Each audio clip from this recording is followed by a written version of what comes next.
Hello and welcome to the Canadian Culture Corner. Uh, I know it's going to be a little weird having two videos back to back so quickly, but, well, in this case, uh, I'm hoping to get this mission done and just,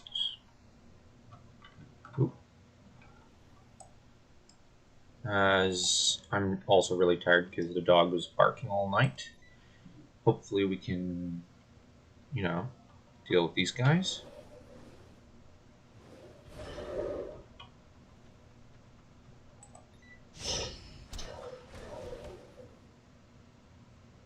And just get this video out for a Monday. There's a Monday video. We were supposed to get Fantasy Talks ready, but that's going to take a bit longer just to upload. Internet's not always a friendly thing, as you can see here in the countryside.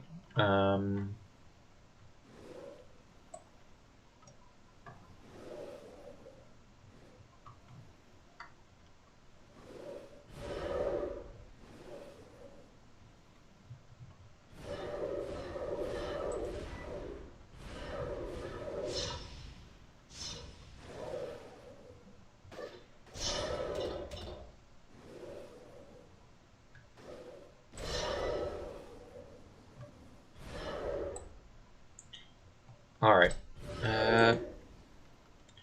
Now, last time I discussed mostly superhero backstories. My hope is to just quickly go over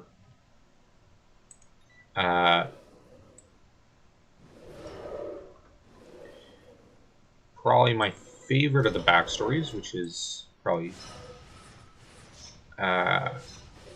ironically, I think maybe Hal Jordan's. I'm more a Kyle Rayner fan, just because of the Jeff Jones arc where Kyle's trying to get over his mom's death. I really love that one. That was a beautiful story. Seriously, read the Jeff Jones Green Lantern run. It's the best Green Lantern run and comic book run probably in history. Well, up until Brightest Day, then it just got kind of bad, really bad, and kind of pointless. The epilogue was fine, but still. Now I'd say Hal Jordan just how did his dad's death kind of shape him? Well, it shaped him into a man who is a bit of a no child towards a lot of people around him, but who's also contrarian, who's prefers to kind of deny his problems rather than acknowledge them for a long time in his life, and who reveres his father almost like a godlike figure for a while, and thinks that a man should not acknowledge his fear. That's true courage, when really it's the conquering of fear. And that's something that plays a large role in Hal's life and his storylines. I mean, you just look at the entire Green Lantern Rebirth, Emerald Twilight sort of scenario. It plays a heavy role in his character. He's evidently very flawed. Well, he's very screwed up in the head because he watched his dad die. And much as people say, oh, well, Batman's got the best backstory, for example, I find the trouble with Batman's backstory is just the way it's interpreted by certain writers and whatnot, such as, oh, well, the minute Mom and Dad were dead, Bruce started already planning his crusade. No, that's nonsense. That's why the Batman Begins movie was such a good movie, because it showed he was aimless for a while. Then he figured out what he wanted, which is very realistic. Now, I don't mind the animated series backstory where he was picking up skills along the years and just picking up skills that would be necessary once he did figure out what he wanted to do. But in the Mask of the Phantasm movie, he kind of goes, well, I don't know if I want this anymore, because he falls in love with Andrea. Now, this is a very good arc, but the trouble is the latter half of the movie is, frankly, not as interesting in some ways. Now, Andrea being the Phantasm, I fully support. I love that. And I love the conclusion, like with Bruce in the cave, the necklace. But they should have reused the Phantasm later on as a character. But they didn't. And that's where I'm just like, you dropped the ball. You dropped the ball. Why introduce this character if you're not going to utilize her?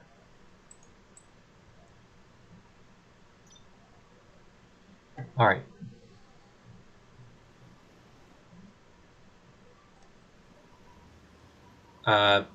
Now, as to Hal's backstory, the reason I prefer it over Batman is it's not that there's no room for interpretation. It's just you get a sense of the character and his motivation. It's very simple. Batman, it can get a little convoluted because you have some writers who want to keep Chill alive till Bruce is an adult so he can get a bit of revenge. Others who realize, we gotta kill him off. Generally try to make him out to be a monster, but I prefer him being a more redeemed figure because it adds layers to the to the story of Batman. He was kind of in the wrong in a way. Chill wanted to tear down Falcone, and Bruce was a little more short-sighted and just saw it as, this is the man who killed my parents. I want my revenge. But it's about more than just Bruce. And Thomas Wayne would have seen that as well. And I don't know, I really like Batman Begins, as you can see. It's the best Batman movie ever.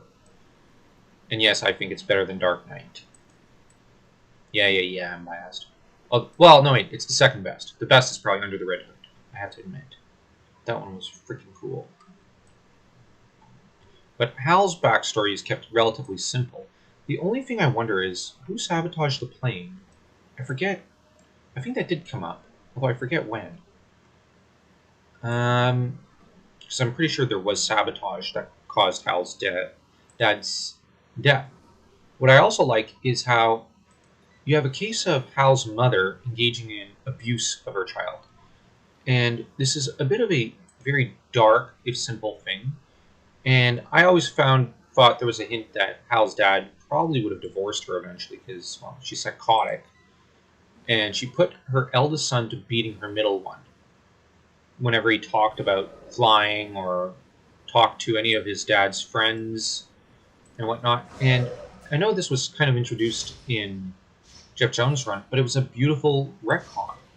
It helped further elaborate on Hal's story, on his arc. And it explained why he was so attached to Daddy, why he needed his daddy, and it established a character really well. Now, another backstory that I think is popular for a good reason is Spider-Man. And with Spider-Man, it's very, very easy to see why. It's just, he should have stopped the bug. He made a single mistake, and he'll never let himself live it down. And that I really love. And I'm going to quickly just touch on the Clone Saga and what I found it tied in, because although Peter was not the guy who witnessed that event, he's the clone, it still plays into his psyche because he's got those memories. And, he chased away Ben when Ben should have been the one to be at Aunt May's side when she died. And what this does is that he feels obligated to, take care of Ben, to help the original Peter Parker, and to do right by him. And it's showing the goodness in Pete, in that he realized he made a big mistake and he seeks to atone for it. And this sense of atonement, of obligation, is really a earmark of Western civilization. in a very positive sense. That, forgiveness can be had, and it's worth, fighting for. And Spider-Man is pretty much the classic penitent hero. It really reminds me of Spider-Man's backstory, with Uncle Ben and everything, and even the incident with Aunt May's death. And I think Amazing Spider-Man issue 493, I think it is. Or 490. I'm pretty sure it's 493. Or 499. I forget which one. I'm pretty sure it's 493 or 494. But it really reminds me of Orlando Bloom's character in The Kingdom of Heaven in a lot of ways. It's following the Immanuel Kant philosophy, I think it is, that, like you have to, it's either a kingdom of conscience or nothing at all. And it's not that it's a zero-sum game with Spider-Man. It's just the mindset that I can't compromise my ideals. I can't compromise with evil, as Prior Philip in Pillars of the Earth says. He can't compromise that part of himself because he's got to do right by everyone, be kind, and and protect the little guy, and never kill. And this mindset with superheroes, I think, is also key. And the fact that Spider-Man, will never let himself rest until he's atoned for his sin, his one crime, which, yes, it's a big deal. I mean, just listen to any Stan Lee interview. Stan Lee really discusses it. And this is where I think Stan Lee and Steve Ditko created a great character in that regard. It's proof of their really freaking amazing storytelling capabilities. And it also kind of reminds me, now that I think about it, like the common image also of Moses. And I realize a lot of people are probably going to go, why are you bringing Moses into this? That's Old Testament. Well, and isn't Superman Moses? Yeah, but Spider-Man is also, because like in the story of Moses, I think, like, I'm not a Christian or a Jew, so like, and it's been about 22 years since I read the Old and New Testaments. But the thing with Moses is, I think he ends up killing a man, and he ends up making the odd mistake along the way, but he's always trying to atone for it and trying to do right by all his people. That's inherently a bit of the philosophy. And and I think that really suits Spider-Man. And I wonder if some of that may have consciously or unconsciously went into the creation of the character on the part of Stan Lee. Now, I'm not saying religion always plays a factor. I'm just saying your personal philosophies and beliefs, whether consciously or unconsciously, in a lot of cases, influences your character creation and whatnot. Although it is possible to create characters with opposite belief systems to your own. That certainly happens a lot. But that's usually a conscious act. The unconscious comes in with like some aspects and elements of the backstory and whatnot.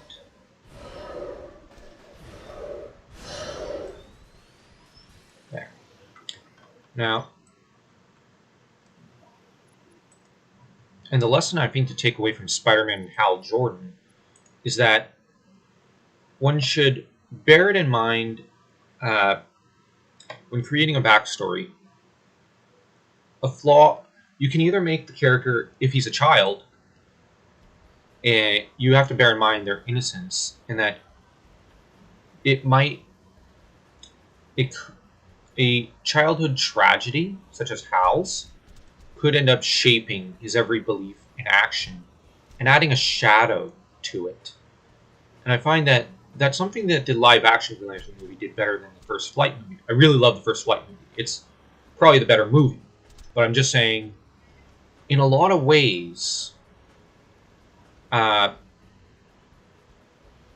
the live-action movie with Ryan Reynolds in it did a great job of showcasing just how overshadowed Hal felt by, well, the tragedy, how alienated he is from his family. His brothers don't support him. They don't even like him. His nephew kind of likes him and reveres him. But Hal doesn't see him too often because his brothers are jealous and despise him. And that's... Oh, well, I died. Whoop-de-doo. Fast travel. That's what that is.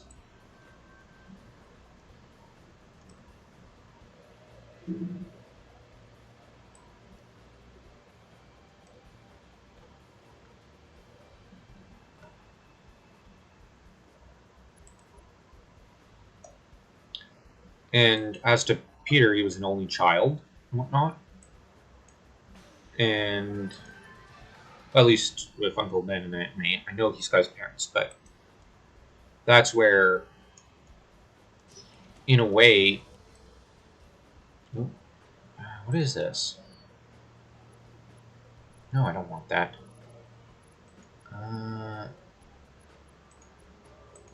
Okay, we're gonna make this the primary.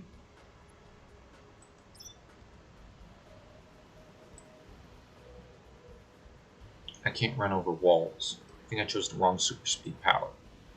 Oh well. I'm gonna try to cross the distance. Let's see if I can actually get around here. The lag is pretty strong with this one today. Okay. Maybe it's time. Maybe this is a hint to just quit while I'm ahead.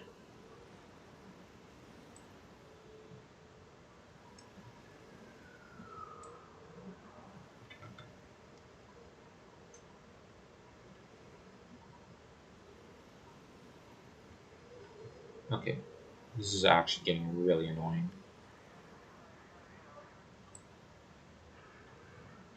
Okay. I think I managed to generally kind of outsmart the lag. But anyways, well, as you can see, I really like the Hal Jordan and Spider-Man backstories. Although I also like the Magneto one. It's very tragic. And given that Magneto never killed outside of self-defense with the Russian sub, I'm not talking post-Claremont and whatnot, because, well, the definitive Magneto is Chris Claremont's Magneto. And he never killed. He's a failed terrorist. He really said, oh, well, I'm going to defend mutant kind. I'm going to be a terrorist, essentially, and I'm going to establish a new order. I'm going to speed up the mutant, the process of mutants taking over the planet.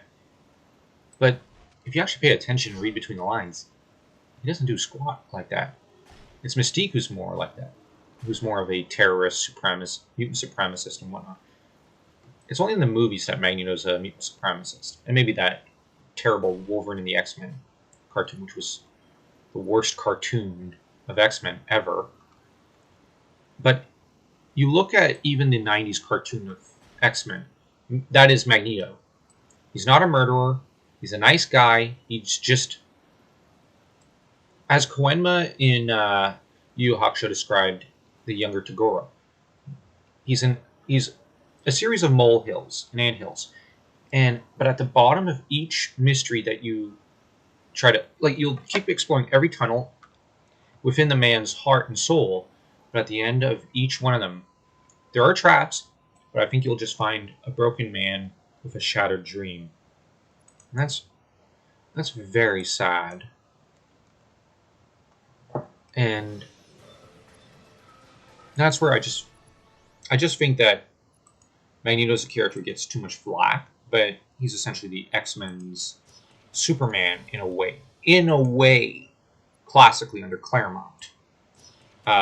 Before editorial came in, so we need this guy as a villain and a rogue. So get him to rip out, Wolverine's skeleton and get prepped for a new X-Men. Well, they evidently did not kill him on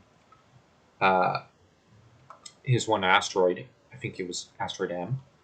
and with Fabian Cortez and whatnot, and he comes back later, and then everything in the '90s, which was weird, and just shot it all over Xavier and Magneto, which was wrong and stupid. Uh, sorry, I'm getting lost there in X-Men, but yeah, you look at a hero, their backstory will shape them. You can have a class clown, and you could have a really bleak story, backstory, but that's where what the character's father or mother or dead loved one or whatever told him could shape his outlook. And yeah, and that could also shape his character motivation. Because you look at Hal, he wants to prove he's not afraid. And then later it's about uh, kind of making his dad proud and doing the right thing because his dad would want that. His dad was a really great guy. Um, and and you also look at even, for example, Hal's attitude towards women. He's got difficulty with commitment to them. And this is especially apparent in his on again, off again best friend and love interest, Carol Ferris. And that's because of Hal's terrible relationship with his abusive mom, who rejected him even on her deathbed. And that's where, that shapes his outlook and his behavior. And he's a very tragic character. But then, he overcomes his tragedy. He actually says, okay, I want to get over this. Unlike Batman in a lot of comics. Batman, they finally got him to say, okay, I'm getting over this. In the Green Lantern comic right after Infinite Crisis. And that's where the entire Grant Morrison run was the worst run ever, and every subsequent run has been terrible because we finally got Batman to say, I want to fight for, the law. I want to restore order to Gotham, but I'm not motivated by my hate or my grief. I'm motivated by doing the right thing. He finally worked it out.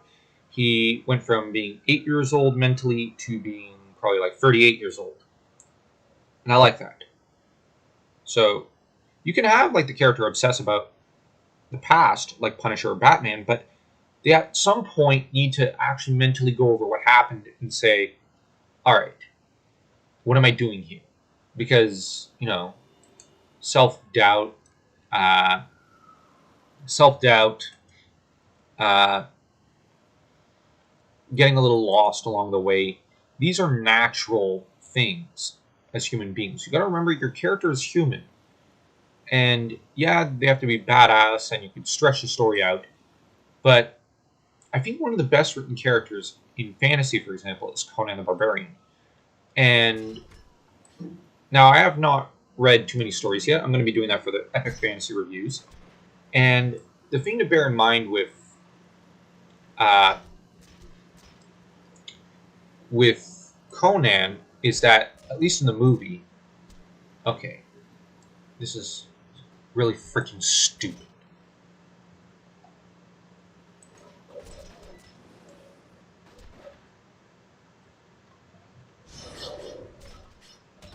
Okay, the game just fucking killed me for no reason.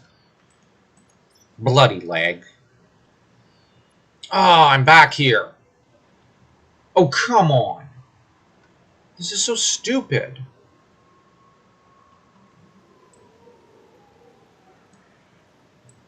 Oh, come on.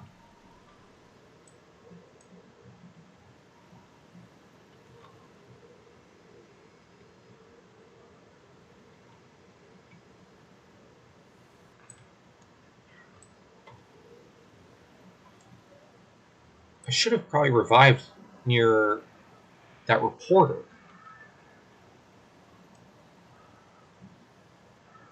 Ah, I don't care, game.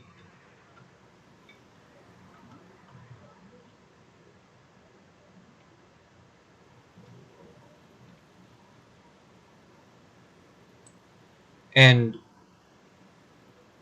now, I'm not advocating for like super complex backstories, actually.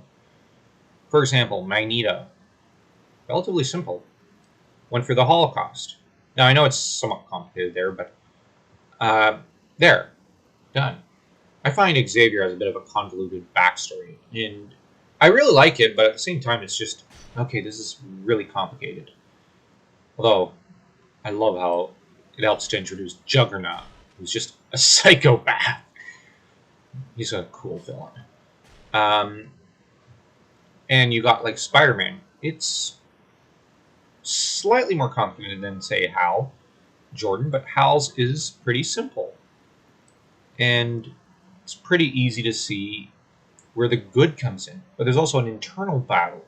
And the best superheroes have this internal battle. But ultimately, goodness, kindness, bravery, overcoming the odds comes into play. And this is really at the heart, I think, of typical storytelling. But you look at the Conan 1982 movie, I think it's the Riddle of Steel comes into play. And Conan is really defined by a lot of what his dad told him at the beginning of the movie, and tries to figure out the Riddle of Steel to an extent because some of his dad's beliefs seem to be false, with James Earl Jones's character coming in and claiming that flesh is more powerful than steel. But this entire riddle underpins the entire movie, because the movie, like, it seems like it's just a simple action adventure flick, but there's an element of philosophy to it that underpins everything, especially Conan's actions. All right, I think that's enough. Subscribe and leave a comment and hit that notification bell. Next time we're going to, I'm hoping I'm going to be able to discuss backstories with Tommy, and in my next solo video I'm going to discuss supervillain backstories, and some of the good ones, some of the bad ones, and what I think to do, what not to do. So yeah, I'll see you guys later. Bye.